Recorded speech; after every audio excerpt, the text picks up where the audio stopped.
ఎన్నికల తర్వాత ఏర్పడే అసెంబ్లీలో జనసేన ముద్ర బలంగా ఉంటుందన్నారు పవన్ కళ్యాణ్. అందుకే గెలిచే సీట్లనే పొత్తులో తీసుకుంటామని స్పష్టం చేశారు.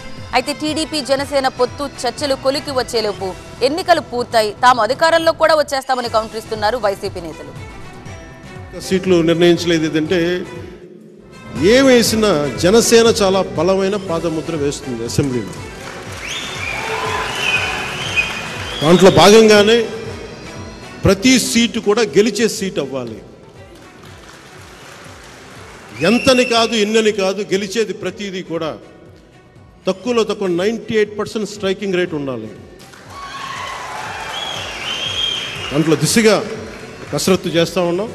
అసలు పవన్ కళ్యాణ్ అని నాయకుడు ఎక్కడి నుంచి పోటీ చేస్తాడని తెలుసుకోగలిగారా?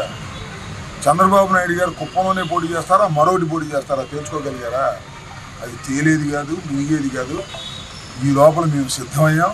వారికోస్ వెయిన్స్ వ్యాధికి కేవలం 30 నిమిషాల్లో చికిత్స. కాల్ చేయండి 9989527715.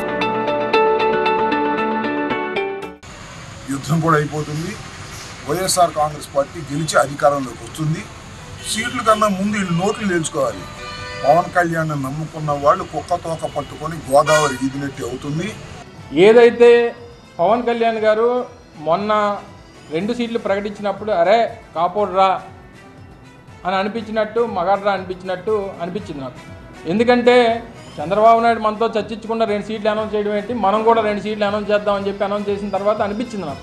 రేపు కూడా అది నిలబెట్టుకోవాలనేటువంటిది నా అభిప్రాయం. ఇప్పుడే నేను వస్తూ వార్త చూశాను. 25 నుంచి 30 సీట్లకి ఏదో సయోధ్య కుదిరింది అని చెప్పి ఒక వార్త చూశాను క్వశ్చన్ మార్క్. నిజంగా అది కానీ జరిగితే మాత్రం చాలా బాధపడాల్సినటువంటి అవసరం జనసేన పార్టీ కార్యకర్తలకు మాత్రం ఉంటుంది. అంటే నీ స్ట్రెంగ్త్ ఇదే.